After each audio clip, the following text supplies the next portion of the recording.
How much does it cost to buy or sell a property? What are all the fees associated and how do you actually calculate them? That's what we're gonna find out in this video. This video is cut into two pieces. The first half is gonna be all the buying. I am not giving you the finger. Sorry, let me do that again. The first half is gonna be the buyer's side of things when you're buying a property, what you pay, and the second half is gonna be everything that the seller has to pay, timestamps at the bottom of this video. So you found a place, you're looking to buy it for the first time, and you're like, you know what, let's make an offer, but first, how much is it gonna cost, like everything outside of how much money we're paying for the house? Let's talk about it. Number one is PTT, property transfer tax. The buyer pays this on every time they buy a property. I'll put the numbers on screen so you can see them for yourself, but it's 1% on the first 200,000, 2% on 200,000 to 2 million, and 3% on all further amounts exceeding 2 million. And another 2% on every amount that is exceeding 3 million. But we'll do a quick example. A $1.5 million home, 1% on that first 200,000 equals $2,000. 2% from 200,000 to 1.3 million equals 26,000. So overall, you're paying $28,000 for a $1.5 million home. This is essentially the government taking a little bit. That's kind of what it is. But essentially what property transfer tax is just getting taxed for moving the title of a property from someone else to you. And there is a tax on that. Number two for the buyers is GST. Here in British Columbia, GST is 5% of the sale price, only applicable on brand new homes or homes that have never been lived in. So for example, if you're thinking about buying a pre-sale, every time you see a price, maybe it's 800,000, add 5% to that amount because that is what you will have to pay that on top. Number three is legal and notary fees, like your lawyer. This is the person that makes it official and actually puts your name on the title of the property and does the actual paperwork to transfer title and ownership, often around $1,000 for their time. And you usually pay this once the deal is agreed upon, the price and all that kind of thing, because this is when they're actually gonna, like I said, make it official, start doing the paperwork, and so you will pay this out of pocket. Number four is an appraisal. Now these are sometimes covered by your bank, or sometimes they actually don't send anyone at all. Essentially what the process is that you're gonna buy a house and it's $500,000. The bank is gonna lend you $300,000 for a mortgage, but before they give you that $300,000, they're gonna be like, we're gonna send an appraiser to make sure that we actually think that property is worth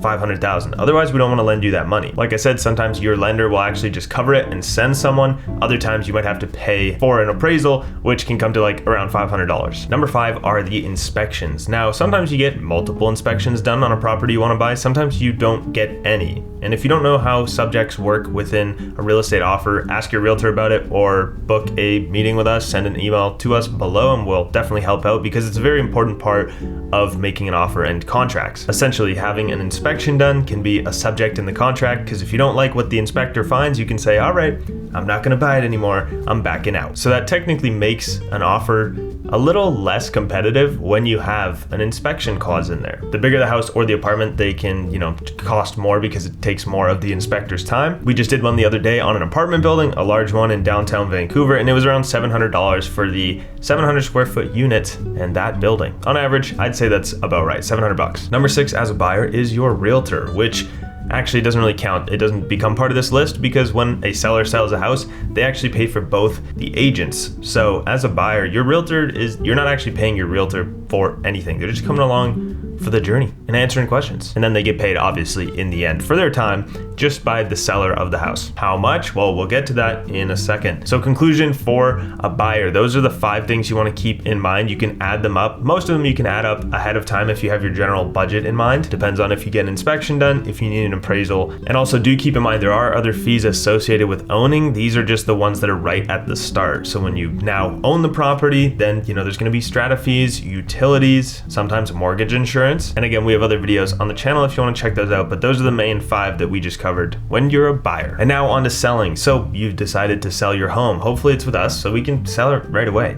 Let's talk about realtors first. There's no exact rate that every realtor uses. Some can ask for more, some less even, but if they're asking for less money, their services might not be as good. So you just keep that in mind. We could say an average of 7% on the first $100,000 usually goes towards realtors and 3% on the remainder of the property's value. The listing realtor and the buyer's realtor then split that, and let's do an example. $1.5 million home. 7% on the first 100,000 is $7,000 plus 3% on the remainder comes to 42,000. So that 7,000 plus 42,000 is 49,000. So that 49,000 would go to the two realtors who would then split it, and that's if you're selling a $1.5 million property. Number two for a seller is the legal/lawyer and notary fees. Once again, just like before, you have one on the buyer side and the seller side, and you could expect that to be again around $1,000 to make sure everything is transferred correctly. Number three is cleaners, which this one technically is optional, but a lot of good realtors, and us included, we include in the contract that whenever our buyer takes possession of the property, it has to be professionally cleaned, or else.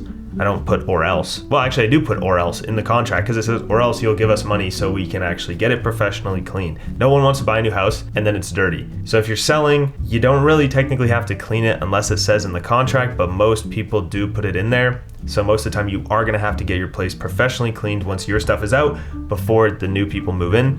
And we'll say that's around $350 for 1,000 square foot apartment. Around $350. So the more square footage, the more expensive it's gonna be. Number four is staging. And what staging is furniture staging. You know, you want your apartment to look nice. So you pay a company to come in and stage the property. And as a seller, you kind of rent the furniture to like live in your house for a little while. You don't need this all the time. This is an optional one, but maybe you don't have super nice furniture or you're in between moving your furniture already, so you want it to look nice. Here's some footage of a house that we just recently sold. It was both sides of a duplex. We staged pretty much the whole thing, and I think it costs around $3,000 for our sellers, but we ended up selling both sides of the duplex over asking price, and it was in like a matter of days. And they just present so well. Like with no furniture in here, it's just not the same, and some people just can't imagine a space or how you would use it until you actually make it feel like home with some staging. So it depends on how much furniture you need and how long you need to have it in the place for, how long you need to rent it for. We had ours in there for about a week or two, and yeah, I believe it was around $3,000, but this was a full house. And number five, as a seller, this one hurts a little bit because it's another tax, the capital gains tax. In Canada here, we have the capital gains tax. So essentially what it is when you sell your property, whatever amount of money you made from when you bought it to when you sold it, 50% of that amount is going to be taxed. So you bought a house for $1 million, now it's worth $1.5 million, so you made $500,000. Well, 50% of that, $250,000, can then be taxed. And the amount that it gets taxed depends on how much money you make in a year, because they count it as income tax. And again, here in Canada, we have income tax brackets. So depending on how much money you make per year, you're gonna get taxed a different amount. The more money you make, you get taxed a little bit more for each increment going up. So to find the exact numbers, which you could do before selling your property, you could talk to your financial advisor and say, hey, if we sold this house for $1.5 million, how much money would I have to pay? Because this is how much money I make in a year. I know that was a mouthful, but go show this video, that what I just said, to your financial advisor, and then they'll get it. Okay, so you don't have to memorize it. Throwing just a ballpark number out there, again, confirm this with your financial advisor, but let's say $250,000, that's gonna be taxed. You could expect like 30 or 40%, or maybe a little more, depending again on how much money you make per year in your job, but 30 or 40% to be taken from that $250,000. And those are the main costs in selling your property in British Columbia. These are the largest and most common ones, so now you have something to base your numbers off. If you have any questions, leave them in the comment section of this video, or if you want to send an email, my email is in the description of this video, and you can ask me anything. I'm here to be a free resource. So hope to hear from you, and we'll see you in the next video.